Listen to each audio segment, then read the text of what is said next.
बाजार आखिरी घंटे में शानदार रिकवरी के साथ बंद। निफ्टी निचले स्तर से करीब 100 अंक संभलकर 26,000 के करीब बंद।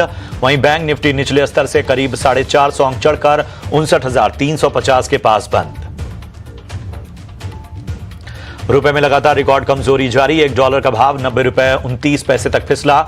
6 महीने में 5% की गिरावट। अमेरिका के साथ ट्रेड डील में देरी से दबा। रुपए में रिकॉर्ड कमजोरी से आईटी शेयरों में खरीदारी। विप्रो और टीसीएस में करीब 1 से 2% की तेजी। एम्फेसिस, इन्फोसिस और टेक महिंद्रा में भी खरीदारी। एफडीआई लिमिट बढ़ाने की उम्मीद टूटने से सरकारी बैंकों में भारी गिरावट। निफ्टी पीएसयू बैंक इंडेक्स करीब 3% टूटा। Indian bank, PNB, bank of India और कैनरा बैंक में 3.5 से 4% की कमजोरी। वित्त मंत्रालय का बयान, एफडीआई लिमिट 20% से बढ़ाकर 49% करने का कोई प्रस्ताव नहीं।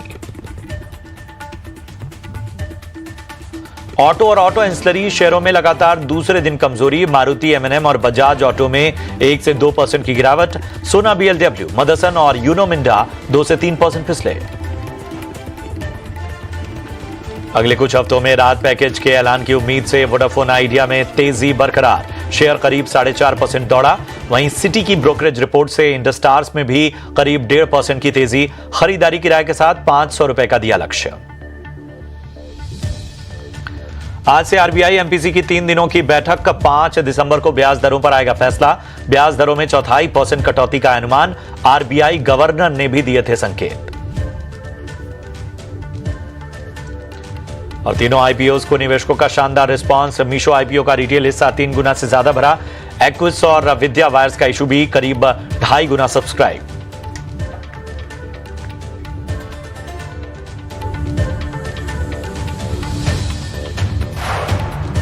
रिकवरी जो है वो साफ तौर पर नजर आई है। इसे शानदार रिकवरी कहा जाएगा कि एटलीस्ट 26,000 के पास पहुंचने की कोशिश तो निफ्टी ने की। हालांकि बैंक निफ्टी ने तो हरे निशान में क्लोजिंग ली, तो ज्यादा जो बेहतर रिकवरी रही वो बैंक निफ्टी में रही। 59,350, 59,000 से लेके 59,350 तक का स्तर जो है वो छुआ बैंक निफ्टी ने। अच्छी रिकवरी 300-350 अंकों की और बढ़िया रिकवरी कही जाएगी जिस तरह के बाजार में प्रेशर देखने को मिल रहा था। अगर हम बात करें खासतौर पे मिड कैप स्टॉक्स की, तो लाल निशान में ही बंद हुए। लगभग 1% की गिरावट निफ्टी मिड कैप में 60,315 के स्तर पे लगभग 600 अंकों की गिरावट यहां रही।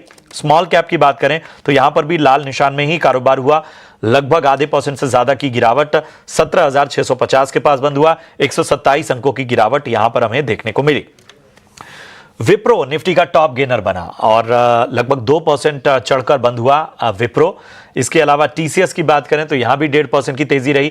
ओवरऑल ऑटो पॉकेट में खरीदारी रही। आप देखिए इन्फोसिस, टेक महिंद्रा सभी बेहतर चले। इसके अलावा अगर देखें आईसीआईसीआई बैंक, हिंडाल्को जैसे स्टॉक्स ने भी आज निफ्टी के गेनर्स की लिस्ट में जगह बनाई।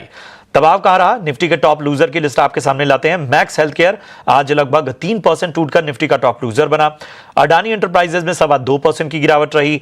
बीईएल, टाटा कंज्यूमर, इसके अलावा श्रीराम फाइनेंस और एमएनएम, ये जो तमाम स्टॉक रहे यहां पर भी गिरावट देखने को मिली। एडवांस डिक्लाइन रेशियो काफी खराब था। 923 शेयर ऐसे थे कि जो कि हरे निशान में रहे। बाकी 1992 शेयर ऐसे थे जो कि लाल निशान में नजर आए। अब सबसे पहले तेजस मैं आपके पास आऊंगा। रिकवरी तो हुई है, लेकिन इस रिकवरी के आधार पर जब कल लोग बाजार में उतरे तो उन्हें किन किन लेवल्स का ध्यान रखना होगा?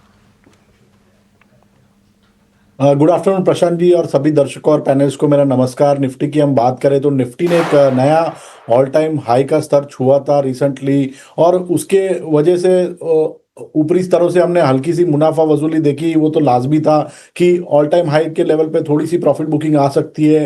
बट अगर लेवल्स की बात करें तो निफ्टी में जो सपोर्ट है वो 26,000 का साइकोलॉजिकल सपोर्ट है। आज निफ्टी ने वहां पे ही बंद दिया है। और पोजिशनल सपोर्ट जोन है निफ्टी का वो 25,700 से लेके 25,800 के बीच में है, जहां पे निफ्टी की 50 डे एक्सपोनेंशियल मूविंग एवरेज है। तो ये दोनों एक अहम स्तर है। जब तक होल्ड करता है हमें लग रहा है कि ahead of RBI policy bye on dips की रणनीति रखनी चाहिए। हमें लग रहा है आने वाले वीक तक निफ्टी फिर से अपना जो नया ऑल टाइम हाई का स्तर था वो फिर से छू सकता है। तो यहाँ से कोई डिप आता है तो खरीदारी करके चलिए। बैंक निफ्टी की बात करें तो बैंक निफ्टी का स्ट्रक्चर काफ़ी शानदार है एज कंपेयर टू निफ्टी। आज भी हमने अच्छी खासी रिकवरी देखी in bank Nifty from the support level of 58,900 to 59,000 level. हमें लग रहा है कल भी एक फॉलोअप बाइंग आ सकता है बैंक निफ्टी में ahead of the RBI policy.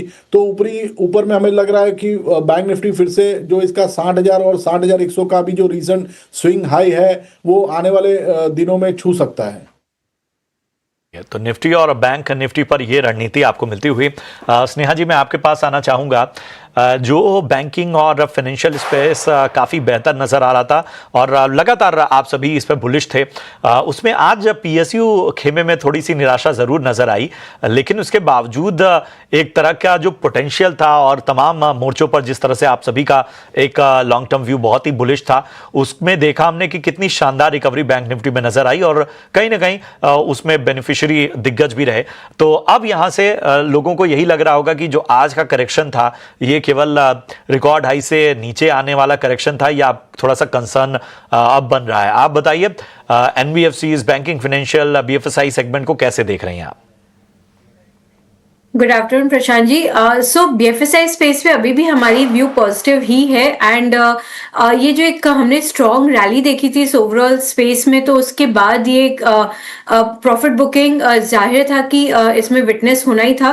But वापस ये जो बाउंस बैक किया है ये एक्चुअली स्ट्रेंथ दर्शाता है ओवरऑल सेक्टर का, बिकॉज वैल्यूएशन इतने शार्प रैली के बाद भी वैल्यूएशंस काफी कंफर्टेबल है और जो ओवरऑल बिजनेस है यहाँ से रिवाइव होती हुई नजर आती। तो जो कंज्यूमर डिमांड में एक जो पॉजिटिविटी नजर आ रही है स्पेशली पोस्ट जीएसटी रैशनलाइजेशन, वो ओवरऑल क्रेडिट ग्रोथ को यहाँ से एक पुश देगी एंड वही बैंक्स एनबीएफसीज के ओवरऑल प्रॉफिटेबिलिटी में बढ़ोतरी करेगी।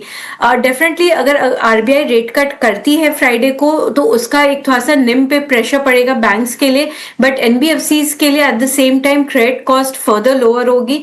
तो ओवरऑल अगर हम देखें तो एसेट क्वालिटी बहुत अच्छी है, वैल्यूएशंस बहुत कंफर्टेबल है और यहाँ से क्रेडिट ग्रोथ वापस डबल डिजिट बाउंस होने की संभावना है।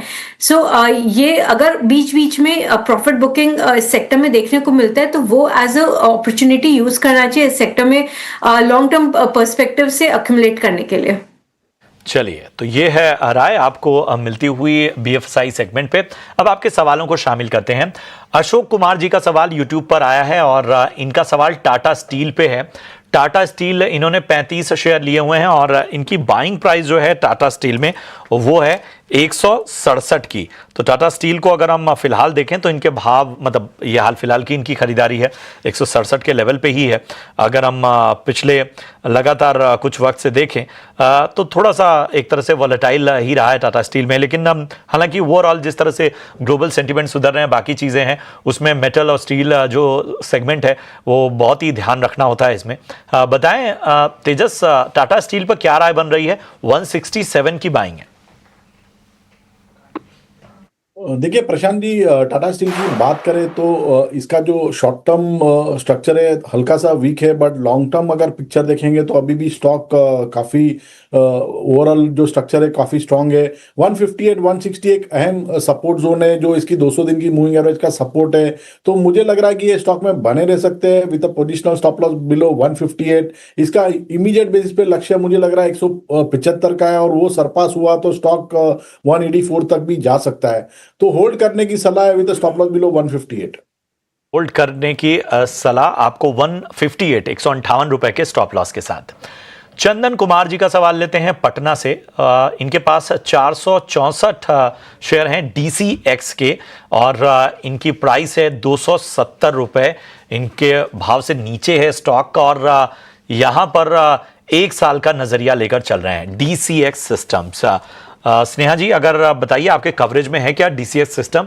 और 270 की इनकी बाइंग है, 1 ईयर का व्यू है। माफ करिएगा प्रशांत जी, ये हमारे कवरेज में नहीं है। चलिए तेजस, आप बताइए डीसीएक्स सिस्टम पे क्या राय होगी लॉन्ग टर्म के लिहाज से? देखिए लॉन्ग टर्म के हिसाब से देखेंगे तो चार्ट स्ट्रक्चर काफी वीक है, स्टॉक एक अंडर परफॉर्मर रहा है और लगातार ये स्टॉक में हमने 360 के लेवल से एक गिरावट देखी है।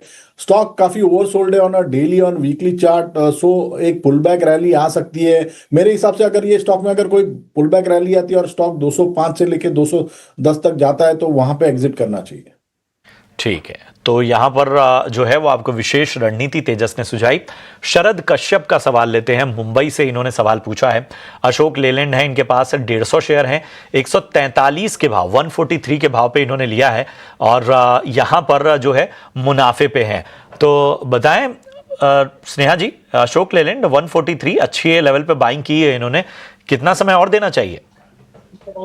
देखिए अशोक लेलैंड को होल्ड करना चाहिए बिकॉज जो सीवी साइकिल है वो टर्न अराउंड हो रही है, तो डेफिनेटली अशोक लेलैंड उसमें बेनिफिट करेगी। एंड प्लस अगर आप देखेंगे तो कंपनी काफी न्यू लॉन्चेस भी कर रही है, दोनों ही medium and heavy commercial vehicles में, लाइट कमर्शियल व्हीकल्स में और बस सेगमेंट में भी, जो कि लार्जली इनकी ईवी बस सेगमेंट है। तो ऑल इन ऑल जो न्यू लॉन्चेस है वो भी ग्रोथ को ड्राइव करेंगे एंड इनकी जो साइकिल जो टर्न अराउंड हो रही है वो भी कंपनी को बेनिफिट करेगी।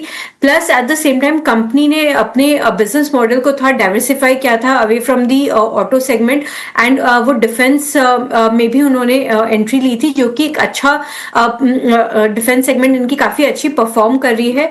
तो दोनों ही सेगमेंट काफी प्रॉमिसिंग लग रहा है और क्योंकि सीवी साइकिल अभी जस्ट टर्न अराउंड ही हुई तो आगे आने वाले समय में काफी अच्छा और करना चाहिए।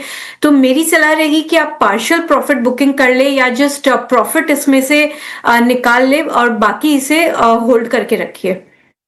होल्ड करके चलने की आपको सलाह यहां पर अशोक लेलैंड में। लक्ष्मी नारायण जी का सवाल लेते हैं, गुजरात से इन्होंने सवाल पूछा है। 600 शेयर हैं साउथ इंडियन बैंक के 34 यानी 34 रुपए के भाव पे और यहां पर इनको फायदा होता हुआ। और यहां पर तेजस बताइए क्या राय होगी? मैं यही कहूंगा साउथ इंडियन बैंक में जिस लेवल पे इन्होंने बाइंग की है, बड़े ही भाग्यशाली रहे हैं कि इन्होंने बड़े interesting. Otherwise south Indian bank में जितने सवाल हमारे पास आते हैं वो ज्यादातर लोग ऊपरी स्तरों पर ही फंसकर और निकलने के मौके खोज रहे हैं। देखिए साउथ इंडियन बैंक की बात करें तो रिसेंटली ये स्टॉक ने एक अच्छा प्रदर्शन किया है, ऊपरी स्तरों से हमने हल्की सी मुनाफा वसूली देखी है, बट ओवरऑल अभी भी देखेंगे तो चार्ट स्ट्रक्चर पॉजिटिव है। मैं एक ट्रेलिंग स्टॉप लॉस बताऊंगा 36 का हाफ का, 36 हाफ के स्टॉप लॉस से बने रह सकते हैं। इमीडिएट बेसिस पे स्टॉक का लक्ष्य रहेगा 42 का और वो लेवल सरपास होता है तो हम 44 तक के भी टारगेट्स दे सकते हैं। तो होल्ड करने की सलाह है with stop loss below 36 half. तो होल्ड करके चलने की आपको सलाह, स्टॉप लॉस भी आपको सुझाया गया। मोहन यादव जी का सवाल लेते हैं, भोपाल मध्य प्रदेश से सवाल पूछा इन्होंने। बिरला सॉफ्ट इनके पास 25 शेयर हैं, 722 के भाव पे इन्होंने खरीदारी की हुई है और यहां पर इनको नुकसान हो रहा है 7,500 का इनके भाव से नीचे। लेकिन बिरला सॉफ्ट में आज हमने देखा 4.5% की ये तेजी हमें देखने को मिल रही है। बताएं स्नेहा जी, बिरला सॉफ्ट पे क्या नजरिया बन रहा है? इनकी बाइंग काफी ऊपरी स्तरों की है, 722। माफ करिएगा प्रशांत जी, बिरला सॉफ्ट में कवर नहीं करती हूँ तो इस पे था व्यू देना डिफिकल्ट होगा। चलिए तेजस आप दे पाएंगे? बाइंग इनकी 700 के ऊपर की है। देखिए इनकी बाइंग लेवल तो काफी ऊपरी स्तरों से है, लेकिन अभी स्टॉक ने एक आज फ्रेश ब्रेकआउट दिया है और उसने जो 200 दिन की इसकी जो मूविंग एवरेज है उसको भी सरपास कर दिया है। तो ओवरऑल स्ट्रक्चर थोड़ा पॉजिटिव है। अगर इनके पास एडिशनल फंड है तो मेरे हिसाब से थोड़ा सा एवरेज कर सकते हैं एक माइनर डिप पे with a positional stop loss below 380। मुझे लग रहा है इमीडिएट बेसिस पे स्टॉक 452 तक जा सकता है और वो लेवल सरपास हुआ तो मुझे लग रहा है 500 तक के भी लक्ष्य आ सकते हैं स्टॉक में। वहां पे फिर से एक बार रिव्यू करना पड़ेगा। चलिए, तो आपको लेवल्स का विशेष रूप से ध्यान रखना होगा। मनीषा जी का सवाल लेते हैं, राजस्थान से इन्होंने सवाल पूछा है। इरडा पर राय जानना चाहती हैं और 33 शेयर हैं इनके पास, 228 की इनकी बाइंग है। इनका सवाल है कि क्या जिस तरह से अब इनके भाव से तो बहुत नीचे आ चुका है स्टॉक का और आज भी हमने देखा इरिडा में लगभग 2.5% की गिरावट देखने को मिल रही है, तो एवरेज करने की गुंजाइश ढूंढ रही हैं। स्नेहा जी बताइए इरिडा पर क्या राय होगी? इरडा पे मैं एवरेज करने की सलाह नहीं दूंगी, बिकॉज जो ओवरऑल जो पावर सेक्टर है उसमें काफ़ी सेक्टोरल लेवल पे काफ़ी चैलेंजेस चल रहे हैं। तो स्पेशली रिन्यूएबल एनर्जी में सप्लाई काफ़ी है, बट क्योंकि ग्रिड लेवल पे काफ़ी कंजेशन है, तो उसके कारण जो ओवरऑल रिन्यूएबल एनर्जी स्पेस है वहाँ पे आप एक देखेंगे कि काफ़ी सेंटिमेंट्स खराब हो रखे हैं। एंड ये टाइम माने एक ये लंबा प्रोसेस है। गवर्नमेंट इस ग्रिड लेवल के कंजेशन को इम्प्रूव करने की कोशिश डेफिनेटली करेगी, बट इनमें कुछ साल के इन्वेस्टमेंट्स जाएंगे, तो तब तक जो पावर जनरेट हो रही है उनके कंजम्पशन को लेके थोड़ा सा क्वेश्चन मार्क उठ रहा है। तो कहीं ना कहीं ये मिसमैच के कारण कभी ना कभी numbers overall power generating companies के लिए खराब हो सकते हैं। तो इरडा जो कि केवल रिन्यूएबल एनर्जी सेगमेंट को ही केटर करती है टुवर्ड्स लेंडिंग, तो वहाँ पे शायद थोड़ी सी सॉफ्टनेस नमनेस देखने को मिल सकती है। तो मेरे अनलेस एंटिल आपकी बहुत लंबी व्यू है, आप 3 से 5 साल का व्यू लेके चल रहे हैं, तो इस लेवल पे एवरेज आउट करिए। बट अगर शॉर्ट टर्म नजरिया 1 साल का व्यू है, तो मेरे ख्याल से एवरेज आउट नहीं करके इसमें से निकल जाना बेहतर रहेगा। एवरेज करने की सलाह नहीं, आपको कहीं ना कहीं किसी उछाल पर निकल जाना ही बेहतर होगा। इतने ही सवालों को हम शामिल कर पाएंगे, लेकिन आप अपने सवाल